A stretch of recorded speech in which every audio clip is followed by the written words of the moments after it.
Graphics, the cornerstone of video games.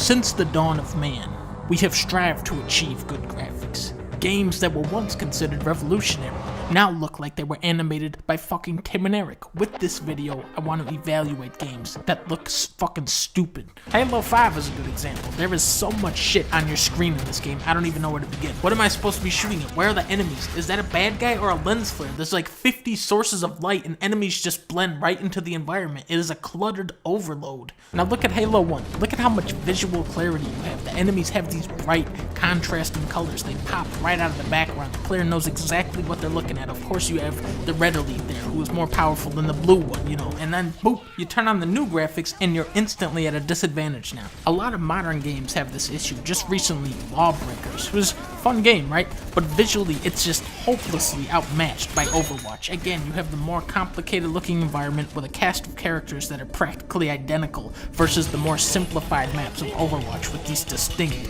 obvious characters. I really hate to do this, but again, Dota 2, the screen is too busy. Too much stuff going on versus Bop League, which looks so much better because the background is in the background and the focus is on the characters. Arkham City has the reverse problem. A big part of this game is exploring the town and finding Riddler's trophies. Now look at Zelda, another game with a big emphasis on exploration. See how Link barely takes up any space on the screen compared to here, where a third of the screen is dedicated entirely to Batman. Get out of the way, you fucking Batman! And I think it's a great concept. The graphics are good, and you can go to GameStop. Camera placement is hugely important, especially when you're talking platformers. Mario 64, Sunshine, Galaxy, Odyssey. Notice how Mario is always at the center of the screen. No matter what crazy shit happens, you can always rely on Mario being at the center of the action. 3D World now, the camera is locked back here, so when Mario goes inward, it really starts to get uncomfortable. That consistency is no longer there. For whatever reason, many games have sought to replicate flaws within real-life cameras, such as film grain, and while putting a dumb fuck film grain filter over your game is obviously the stupidest fucking idea ever, nothing really ruins a game's visuals like motion blur. From a purely technological standpoint, I'd say Uncharted 4 is the top dog right now graphically. I don't even want to know how much time and money went into making this game look like this. But what's this? Some sick bastard put in this terrible motion blur effect so that every time you turn the camera, the graphics transform from crystalline perfection into some fucking eye-melting mush. Eventually, they added in the option to turn the motion blur off, and the difference is just night and day. Look at how much better it looks with it turned off.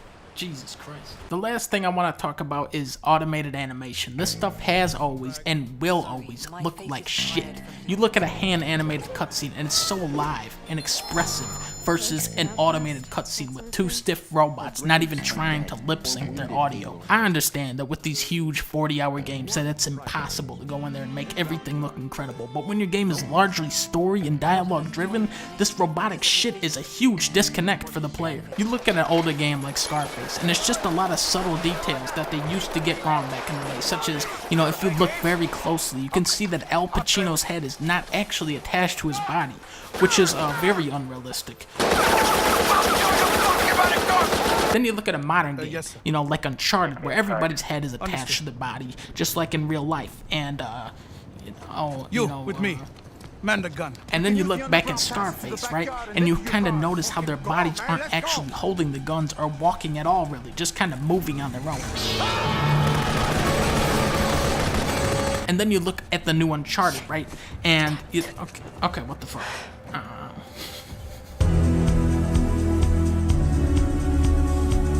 And the graphics, that's really what this is all about. And